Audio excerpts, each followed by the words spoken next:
So we were, as I'm sure you know, we are here for the Muppets panel, and Kirk, you two have just done so much that. Sorry. I know you're so. Like the things they did today make me feel like such a slacker, but they're so accomplished. I'd love for you to each just kind of lead with, starting with you, Steve. Okay. Lead with your favorite projects that you've done. Oh, I think my. Hello, can you guys hear this? Wow, it's such a perfect piece. Yeah. I can't hear it coming back at all. Yeah, it's good. What?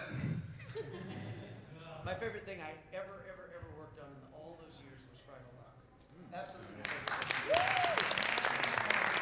So what did you do on Fraggle Rock exactly? Sat around, ate at the craft service table.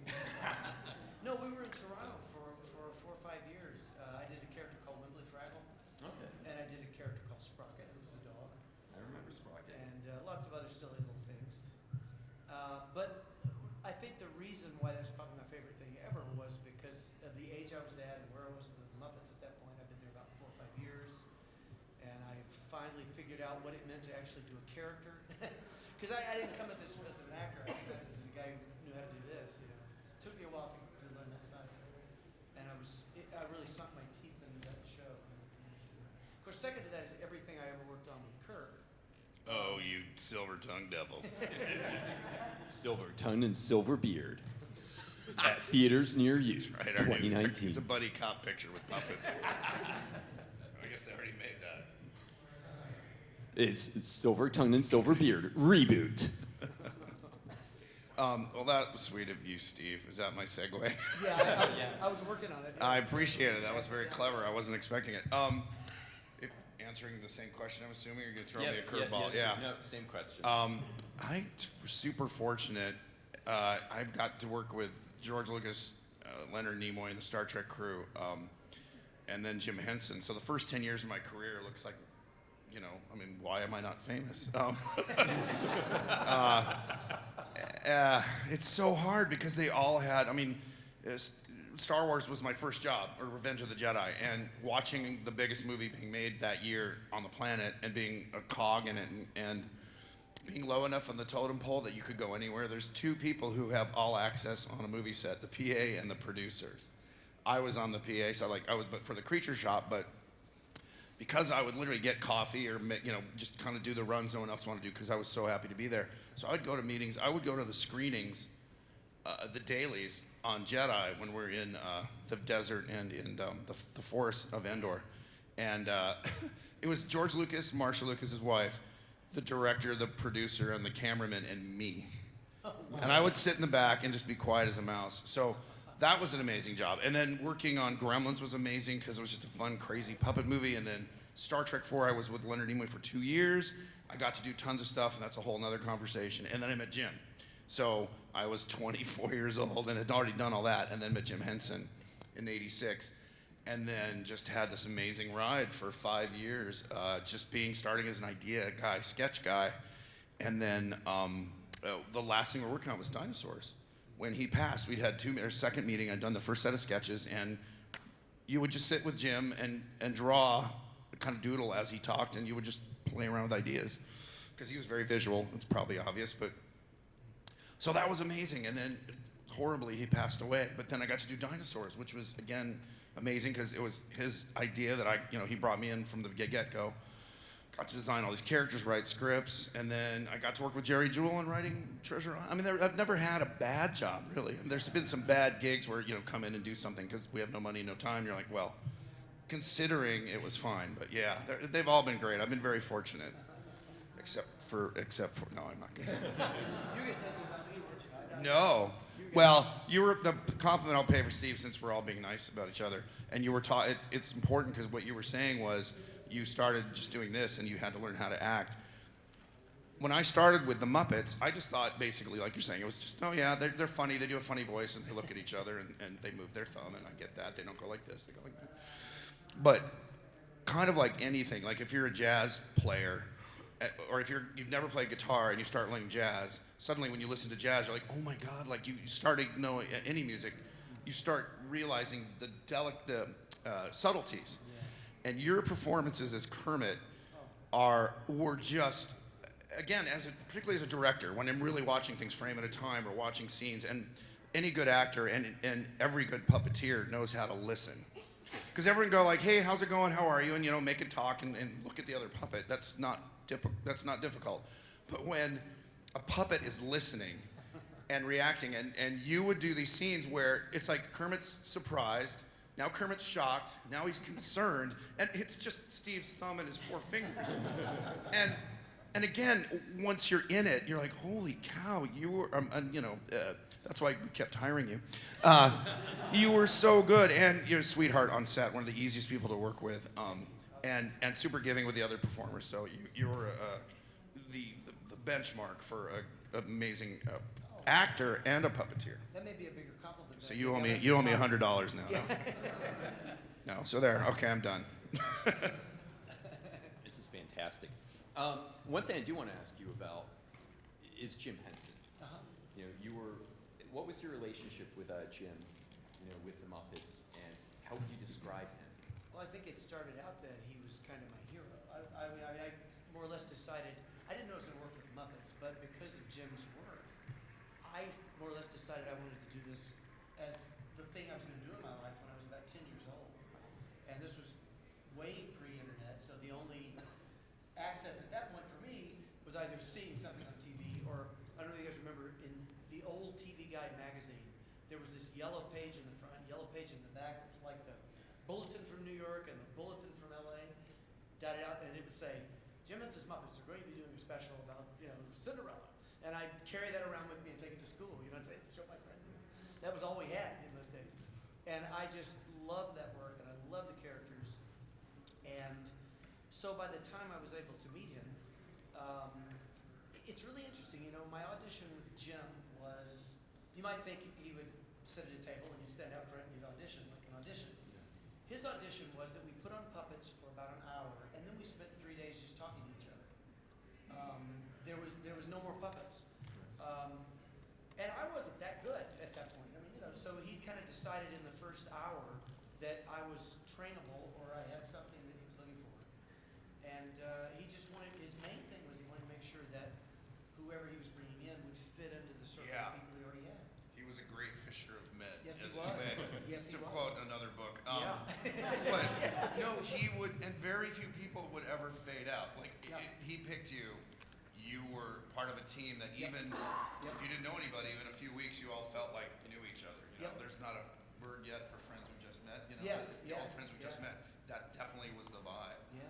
And sorry, please No, continue. but you're absolutely right. I appreciate you putting that into, because it's absolutely the truth.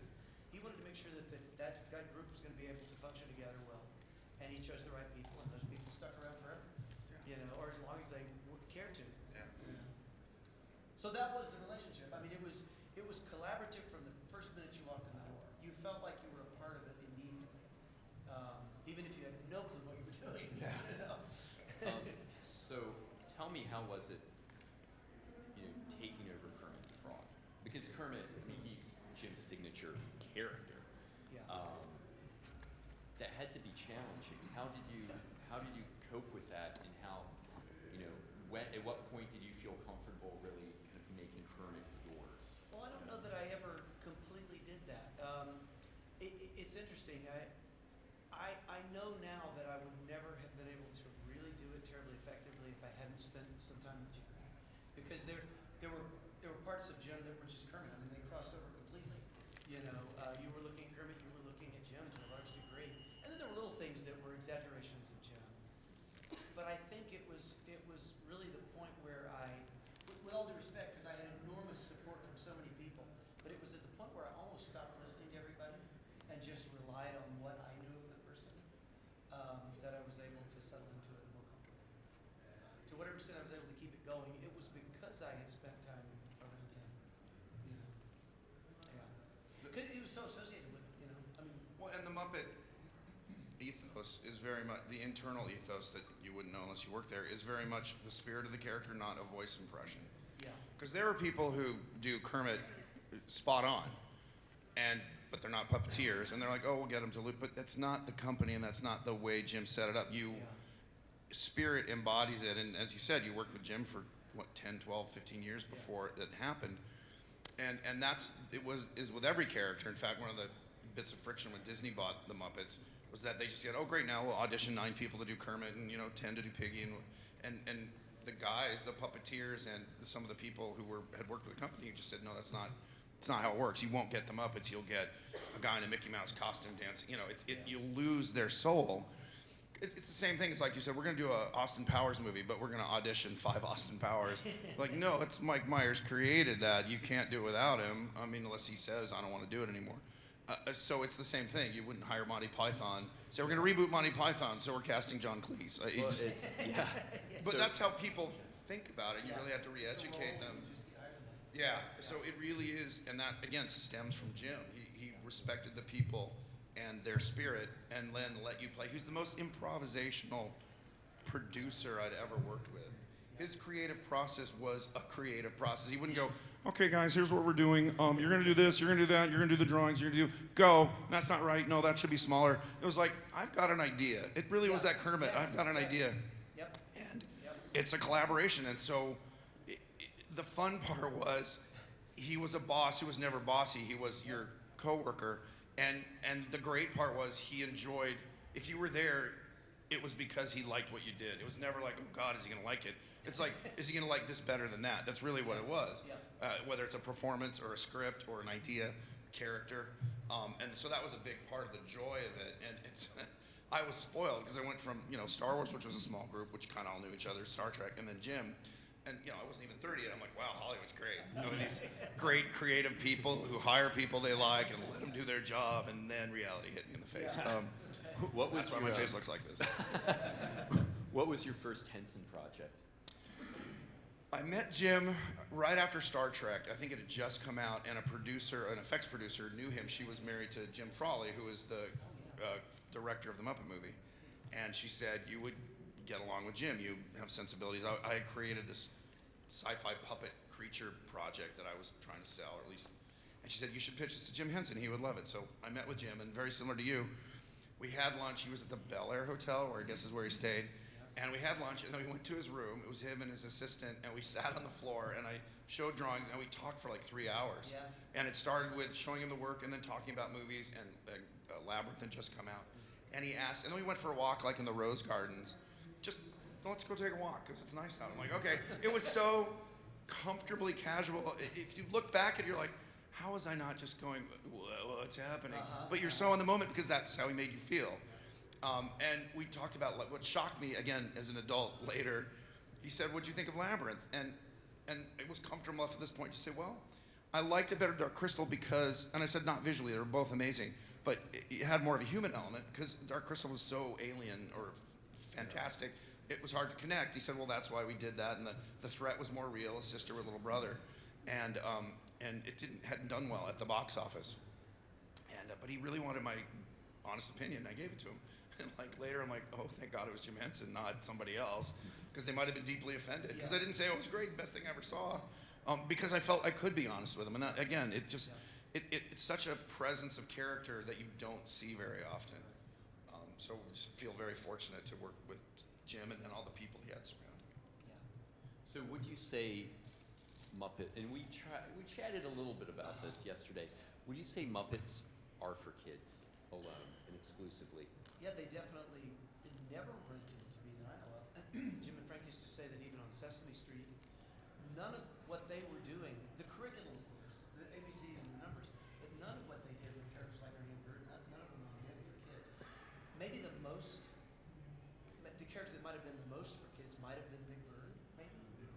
But really, Ernie and Bert were just like a great comedy duo, They always, Frank always said, we were just doing what made us laugh. Yeah. And talking about letters and numbers while we did it. But the timing of the jokes and the way they played off of each other. So I don't think we ever did anything that was, we said this is for kids. Not even Fraggle Rock, none of it. Yeah. It was grown-ups, it was therapy. we were all working out our own stuff. And how do you think that approach benefited even if it was a kid's show, like Sesame Street and Fraggle Rock were? In the smaller picture, I think it allowed adults to watch with their kids. It was the spectrum of the whole family, grandparents, all ages. The kids could watch the puppets. If the humor was above the kids' heads, that was work for the adults. these characters to have enormous depth. You know, they weren't shallow characters. There's a lot to Kermit and Miss Piggy and the whole group. And the other part that lends itself to that is that whatever performer did those characters generally, essentially could be that character for their whole life if they chose to be. And in many cases, it has happened. So they always have depth of character that grew with the performer. I mean, Carol Spinney, he's retiring. Has he Yeah. retired? Yeah. He has. He retired from Sesame Street and he just retired. He was meant to be at this Comic Con. Yeah. It's just, he's doing fine, but it travels very hard for him, so he didn't come this week. Yeah, I mean, he was my Oscar and my Big Bird, and Oh, yeah. I'm 42. Yeah. So Right. but there were these moments with, and again we were talking about this. So I was I think 3 or 4 when. How many of you guys know about Mr. Hooper? Okay. Yeah. All right. So I showed this clip to my students. I teach university. Mr. Hooper's store. It was his name's evading me, but the actor. Will Lee. Willie? Will Lee. Will Lee. Yeah, okay. Will Lee. Will Lee played Mr. Hooper, Yep. and he passed away probably around like 1980, I guess. And rather than just kind of have, oh, Mr. Hooper's gone on vacation, they actually had Mr. Hooper pass away. And this is at least on YouTube. But Big Bird didn't understand that Mr. Hooper wasn't coming back. Right. And I still get chills thinking about it. Yeah. But when you're 4 and you learn, you're taught what that is. Right, and how to respond to it, what it Yeah. means, yeah. And you're given permission to not understand it. Right. And there's so much humanity to the Muppets. How much do you think of that came from just Jim's general direction, and how much from the person in the suit in Spinney's Sure. case, or the person using their arms? Yeah, well, it came from all those places. And for sure, it wasn't just Jim. It's the tone, he said, Yeah, by he hiring the nurtured- people and then exactly. letting you play in that sandbox. Yeah. He nurtured that kind of atmosphere. Yeah. It was terrific. We liked him, if you didn't catch we that. did. He was a good guy. We kinda liked the guy. We're big fans. Yeah. Yes, sir. But was the studio fine with that? What was that? Was the studio fine with Mr. Hooper dying? It was- PBS. Well, you they mean, couldn't or- stop it. I know what you mean. Well, it was PBS and Children's Television Workshop, so they were, I think, behind it. They were like, Yeah. this is a great way to teach that. Like Sesame Street continues on. They have autistic puppets now, and Yeah. they're doing things in Syria, I guess, or Lebanon, Yeah. to help children Yeah. navigate the horrible things that happen, whether it's someone dying or your city getting bombed, or children who are different from other kids. So, and they always do it in this very conscientious way to not make it a less than, but like, oh, we're different. That's interesting, as opposed to which it is. Yeah, it's embracing the Again, differences. it comes from the get. And Joan Gann's community was a big part of it too, Yeah. setting that tone with Sesame. So there. Suddenly sounded angry. No, you should have Yes. Fat Don't forget Joan. Yeah. Oh, she was a big part of it. No, actually, the microphone stand is Yeah. better. Yeah. How is working with a Muppet different than working with a regular puppet? What's so distinctive about that? These days, most puppets you see are like working with the Muppets now. There's so many people who have emulated Jim. Well, Yeah, go ahead. Well, I was going to say, because I worked on creature puppets, which people say, oh, like we did Christine McConnell, and they're like, even the press was like, Netflix said, oh, it's Muppets, and I said, don't call them Muppets, Yeah. because they're not ping pong balls and felt, and they're not caricatures, they're creatures. Like Gremlins are creatures, Yeah. but I mean, having done both, not puppeteering with the Muppets, but the approach is, one is trying to simulate a real being, a real creature, where the other one is trying to create a character. Yeah.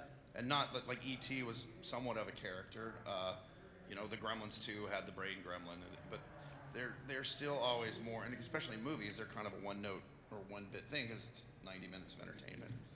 With the Muppets and other puppet stuff, although I don't know any other puppet shows. I mean, there's been other kids shows like what is it? Someone's Island, things like that. The Space Coaster, Puzzle Place. I think the thing is trying to create a personality that you believe is a living, breathing character without being a living, breathing thing that you would see at this. Gremlin, you would maybe think, oh, that's going to run by my house on Halloween, but you wouldn't think Cookie Monster would, unless you're very young, and there's nothing wrong with that. I do have to ask you about Gremlins because I was 6 when it came out, and the marketing was geared towards kids. And so my mom took myself and my cousin, and we were scared, and we had to. One of the first two PG-13 films was that in Temple of Doom.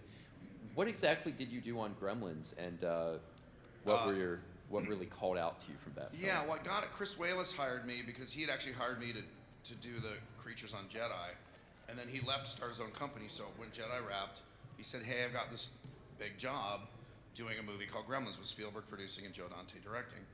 And so he hired me on because I'd done all the creature stuff for almost 2 years at Jedi. So I designed their paint job. I designed and made all their eyes. I painted most of them, and then I puppeteered on set. So I did a lot. Like, I wear a lot of hats, not just this one. And then I did some voices on set because they would record live stuff because there was 20 puppeteers all going. And then because I was good at they hired me to do voices and puppeteering on the second one, but I didn't do any building or designing on the second one. So kind of did two similar things on both, but much more involved in the design and building process on one. So how would you describe that movie? Because I mean, when I was 6, I felt like it was a horror movie. It's a dark comedy, yeah. Yeah. It's a horror comedy. It's kind of a Joe Dante was one of the sort of people who got that. William Castle, maybe, kind of darkly funny. Even some of the Friday the 13th movies, darkly funny. But yeah, we were making it supposed to be funny but creepy, like scary but fun. I mean, they laughed all the time. If you think of it, they're really joyous little monsters. They're like, and they're devious, but they're so devious you don't mind seeing it get blown up in a microwave. Yeah. That was fun because we had to figure out what it's going to look like guts that we can explode. That won't be. It can't be blood. We didn't want it to be red. It's going to be a little too triggering. So we're like, what's gremlin guts? And do they bleed green? Which we decided, it should be green. So odd jobs. How do you make guts explode in a microwave? Again, it has to be against glass, so it can't just be on the ground. Yeah. Weird so jobs. What did you make the gremlin guts out of? Now I'm curious. Oh, geez. I think it was Methacel, which is a powder you mix with water and it makes slime, essentially. So we tried to find the right. If it was too thick, it wouldn't really explode.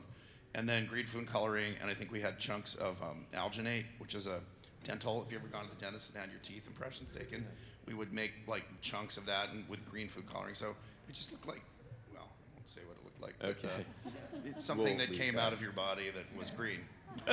We will leave Both it at that. Chunks and slimy stuff, yeah. You asked. Hey, I did. I take full responsibility. I'm sure everyone was dying to know that. Yeah, I'm dying on the inside right now. It's okay. It's good. See, this is the problem with these two guys, is they've done so many amazing things, and there are so many amazing questions I can ask them, but I don't want to take up the entire time. Do you have any questions right now? Do you have your hand up, Nis? Okay, guess not. Yeah. Oh, yes, sir. Batman. So, when most of us were younger, we probably grew up on the original Muppet Show, and then loved that sketch comedy type of atmosphere. When Muppets Tonight came back out, I loved that. You captured so much of that feeling and so much of that friendship and backstream chemistry. Do you know when or if that is ever going to be released so that we can share it with? I think Disney Plus might run it because they own it. I think they do. Disney Plus will run it. There's been a huge clamor for Muppet content. I know they got all the movies coming out.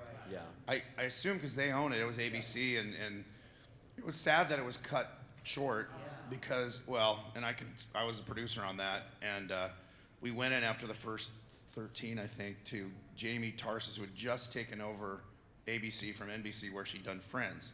So Dick Blasucci, who was the exec producer, and Brian Henson was there. So it was just the writing producers. Dick and I went in, and her first question was, she only had one question: how are you going to get men 18 to 35?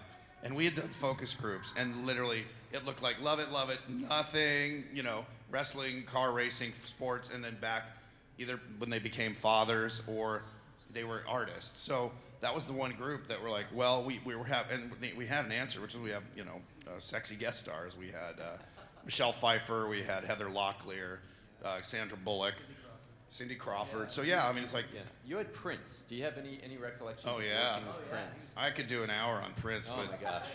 Okay, here, well, literally, I'll try and make it fast. His people said you can't talk to him. Yep. He's gonna come in on a Sunday night. We had to meet with him Sunday night because he couldn't come in that Friday. He flew in on his private jet. It was a stormy, rainy night, so it was late. We're sitting in this conference room, and it's the writing producers and Brian Henson and a couple executives. There's maybe 8 of us. He comes in with like 6 people, and he's tiny, and he talks like this. You know, Fred Armisen does a pretty good impression. He's like, "Hey, how you doing?" And his people, like, they literally said, "You can't look at him.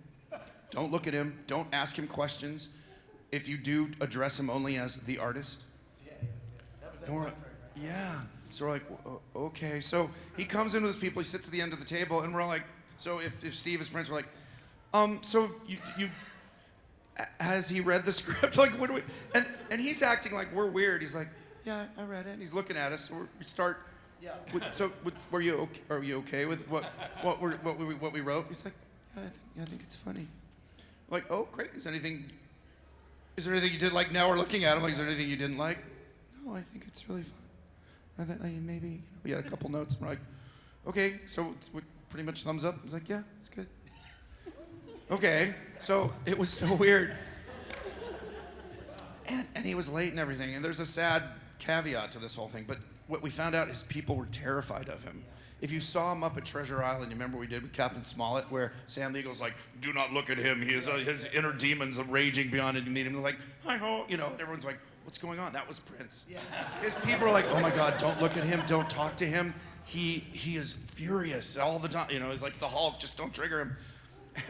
And during the first, it was only one day of shooting with him, he fired his assistant, or his makeup assistant.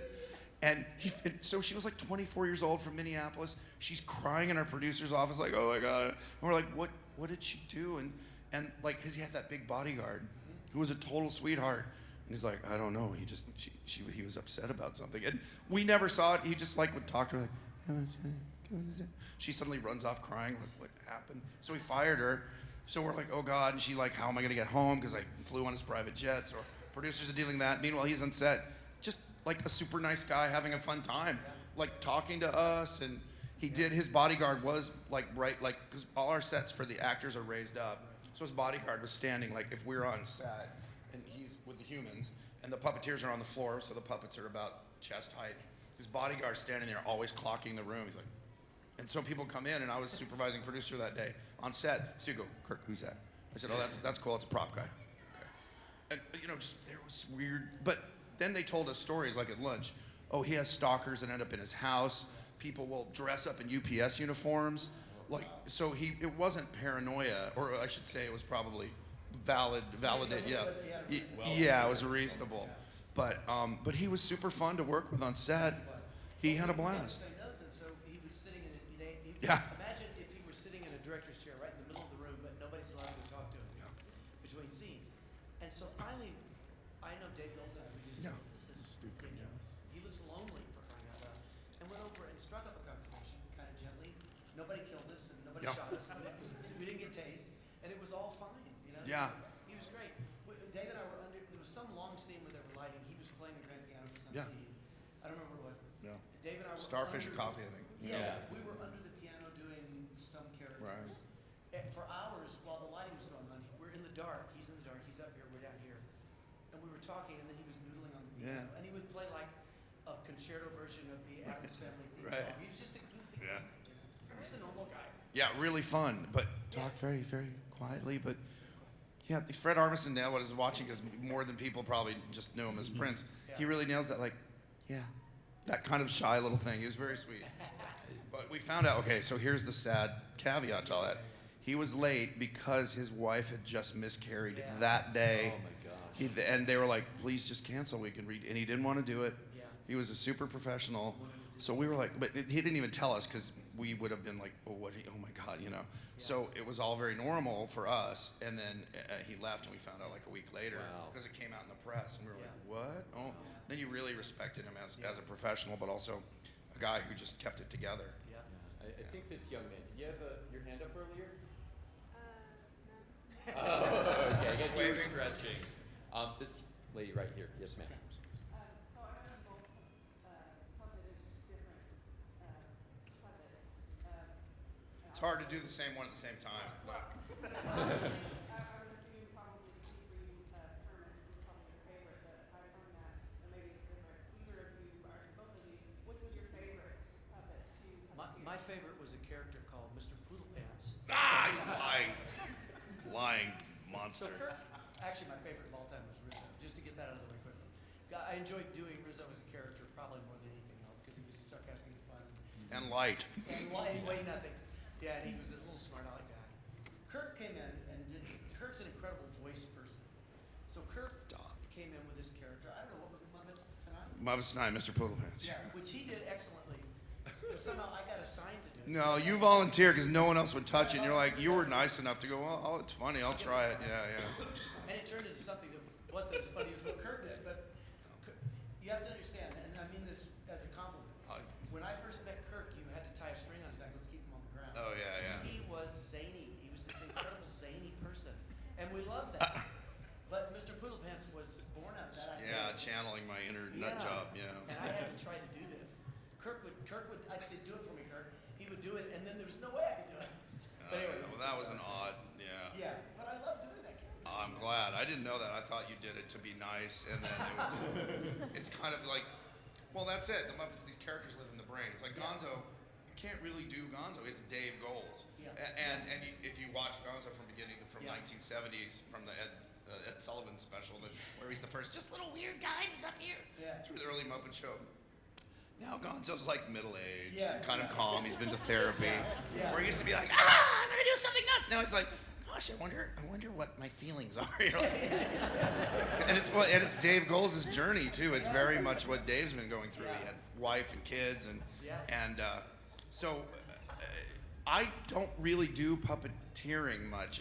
Gremlins was probably the most puppeteering I did. I do voices way more, and I write and direct. So I don't. I mean, a fun puppet I did not do dialogue was really a creature was the Klingon dog in Star Trek 4. I was under Star Trek 3. Sorry, Star Trek 3. I was under Chris Lloyd's butt in that chair, cramped in there with a little TV monitor, and there was a hole cut on the right side because I did it with my right hand. So I'm watching the monitor, and there were a couple close-ups, but mainly he's just there as set dressing. But you had to keep him alive, so I was just kind of doing, listening, and so it was fun just because no one ever gave me a note. They're like, oh, it's moving, you're good. And I mean, I've tried puppeteering with these guys just to, A, appreciate what they do, and B, to see, because I do voice and stuff. They even tried to coax me at some point in the late 90s, early 2000s, like, you do all these voices and you're a writer, you should try it. And my puppets always, after about 2 minutes, started having a stroke and just leaning over.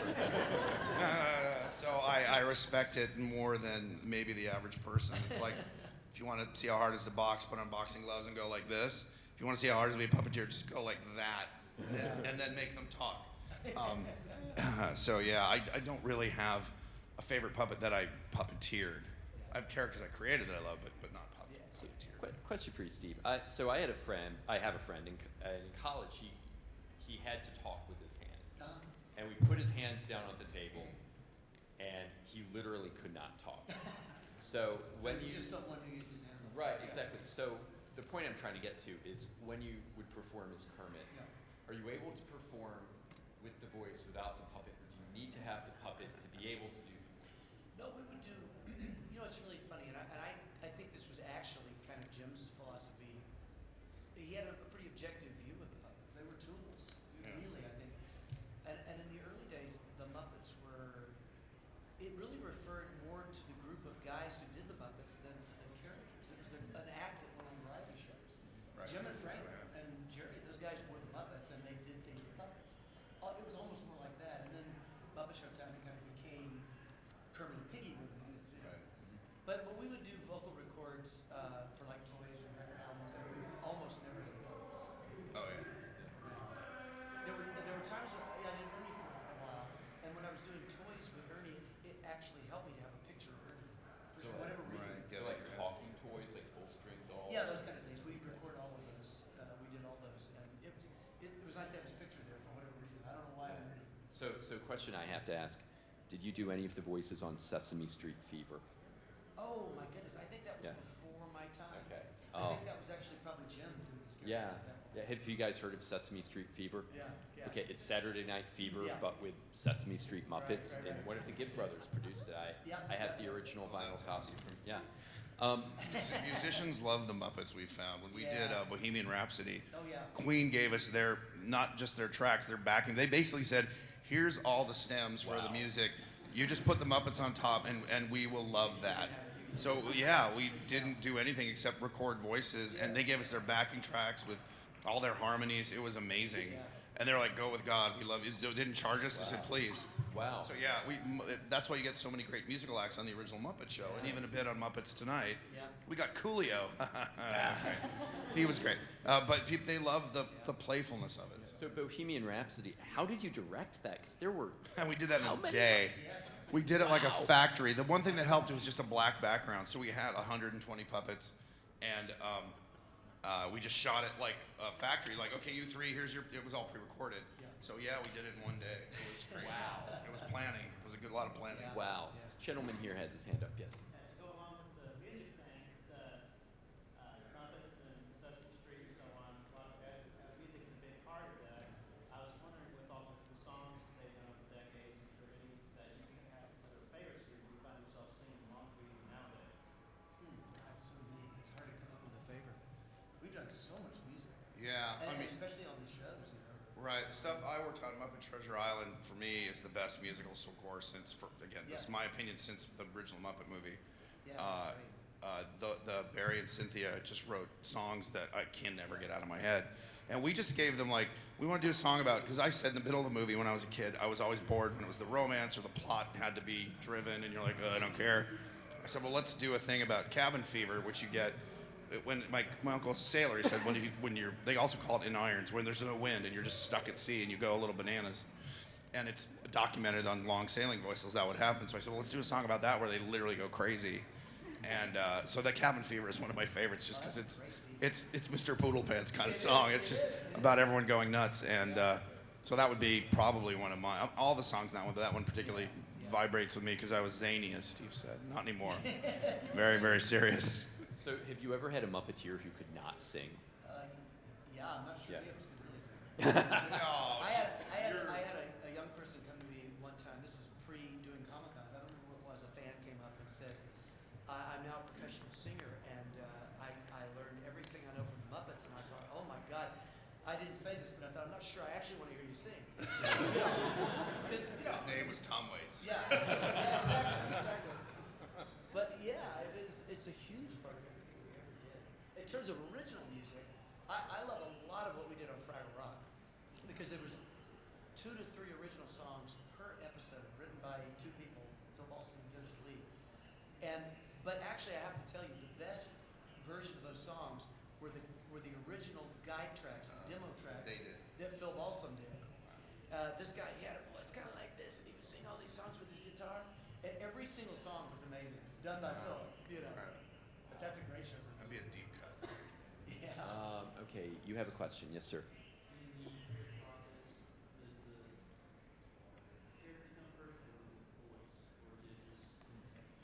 Does the character or voice come first? Yeah, I For think the performers, it's the same time. it kind of They is. are the character and the voice. They're never separate. You're saying in terms of developing. Right. Oh, when you're talking about literally designing, the character comes first. I don't have a voice because I don't do the voice. I mean, I might have a voice like you do when you're a writer, because a lot of it starts with writing.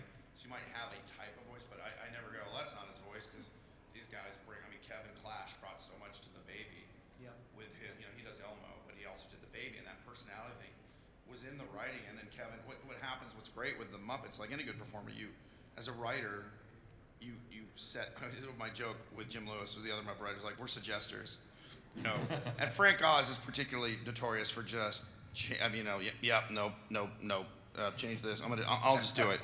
And you're like, we spent days making that, and you changed it in the rewrites, and now you're throwing it out. He's like, yeah, and then he delivers gold, so like, how can you be angry? Like, all right, thanks, Frank, well, what, so we're just suggesters, yeah. You need to get thick skin as any writer, but particularly with the Muppets. Yeah. But design, no. I always start with an idea. A personality probably is not even a character. Usually it's a personality. and then you kind of, and that's what Jim, as a compliment to me, was he said your sketches, it's not just a design, there's a character there. And that's what I always tried to do, whether it was aliens and Jedi or Gremlins, is like have a personality. So when you see it, even if it's not moving, you're like, oh, that guy's a jerk, or that guy's funny, or that guy's drunk, or that guy's silly. And that, to me, was what the Muppets were. Do you start from a certain, when you do a sketch of something, do you start like the eyes first, or is it a shape, or is it vary? Early days, you're just playing with shapes. And again, I'm trying to embody a personality that reads through the shape. And it can start, usually starts with a face, and it'll start with feet. Yeah. Usually a body shape, like the baby was kind of a blob. Like when I started doodling him, I wanted this, he was a dinosaur baby, so I just kind of be big and fat and not, he wasn't energetic. He was like, like half asleep. And if you see the original drawings, I think in the DVD special edition, you can see some of the original sketches. And he's cross-eyed and he's burping. I think he's got a feather or bone sticking out of his mouth. And he was supposed to be a little more of a monster. And then Kevin, like a little more terrifying. Like they were kind of scared to feed the baby. And then Kevin made him cute and terrifying, like babies are. They're like adorable, but I'm gonna bite you now, So it's such a collaborative process, but just for the design, I try and start with a personality or a vibe about that personality. And then these guys make it better. Gentleman in the black t-shirt, you had your hand up? Yeah, so one of the things I've always been blown away by is just the creatures that you've been able to bring to life. I'm wondering, what was one of the more complex things that you brought to life? One of the more complex creatures. As a performer or as a designer, creator? Or both? Well, let Steve start. Wow. Because you've done, like, dinosaurs, you had a couple tough characters. Yeah, dinosaurs was Richfield, interesting and difficult. Yeah, Richfield was this big boss character, Triceratops thing, that I was actually afraid to climb inside of the first time. Because he wasn't a suit, he was a shell. It was the size of a Volkswagen Beetle. Yeah, And, hung by bungee cords I from the didn't have ceiling, to support the weight, thank goodness. But do you guys know who Tim Rose is? He does Comic-Cons. I think he built that. And I didn't remember that. We just had a conversation. Remember that. Yeah. He did Salacious Crumb in Jedi and Akbar. He was just reminding me, a story that apparently he tells is that I did not want to get inside of it. I'd forgotten that. And he said, no, Steve, please try it. It's not as bad as you think. And it wasn't as bad as I thought. But the mouth was like this thing that you did this with. And he talked really fast. Yeah. So we're trying to do that fast. All right, Sinclair, you get in here. And Steve does the voice, and then Sherman Hemsley would loop it. But Steve's...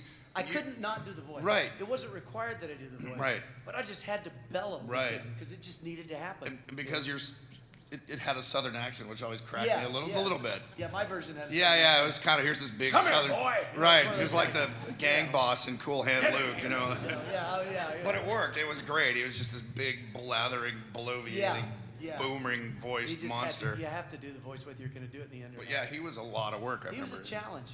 And anytime the characters are heavy, the Skeksis were tough, really tough, very uncomfortable. Did anybody see the Animal Show, the show we did for Fox at some point? It's really obscure. Most people haven't seen this. Did this giant polar bear named Jake. The reason he was hard is because he was heavy and taller than every other character. Right. So, we want to make sure the eyes look where they're supposed to look. So I spent a year working with the weight on top of my hand like that, trying to make him talk and move. So all the weight was right there. Do that for a while. Yeah. That was a killer. As a designer, complicated. Well, Richfield was complicated because you can't just. I mean, that was the other thing that Jim taught me when I first started working with him. Was you're designing a puppet, not a cartoon character. It's not a painting. It's not a drawing. It's not a CG model. Someone has to build it and wear it or move it. Yeah.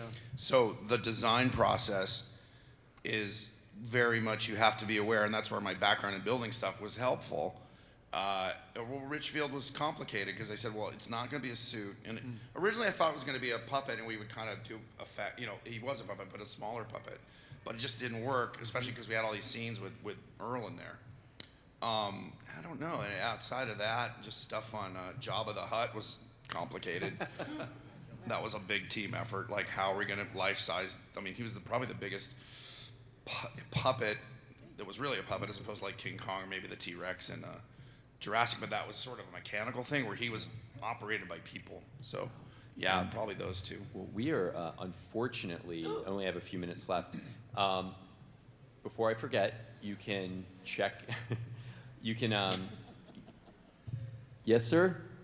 Hi, my name's Patty. Hi, Patty. I just had a couple of final questions. If that's Yeah. okay.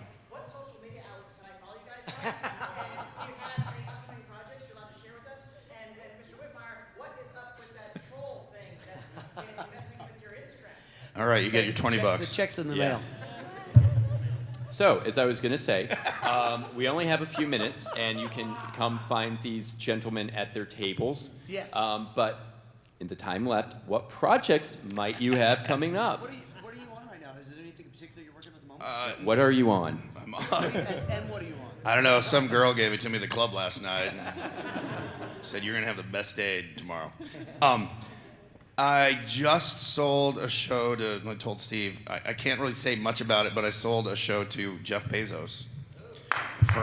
And we don't know if it's gonna air on Amazon or we're gonna sell it to Netflix. But I'll say it's a STEM-based show teaching kids about science, geared towards what he's doing in Blue Origin, space travel, and learning about space and how to live there. So that you might not hear about it for a year, but I don't even know if I'm not tweeting about it or anything, but I'll tell you guys because I'm sure no one will go online. Yeah, and then I worked about 3 hours of Muppet stuff coming out on Disney Plus. I directed. We did 3 hours in 6 days. It was nuts.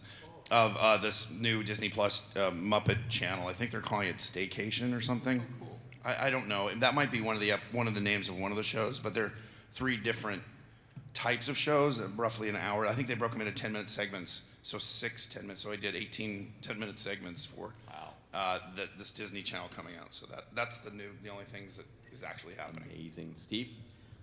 I just started doing a live stream about 3 or 4 months ago that we do once a month with a character called Weldon the IT guy. If you haven't seen this guy, Weldon is, IT stands for Internet Troll. So he's this trolling little creature who lives in a cave.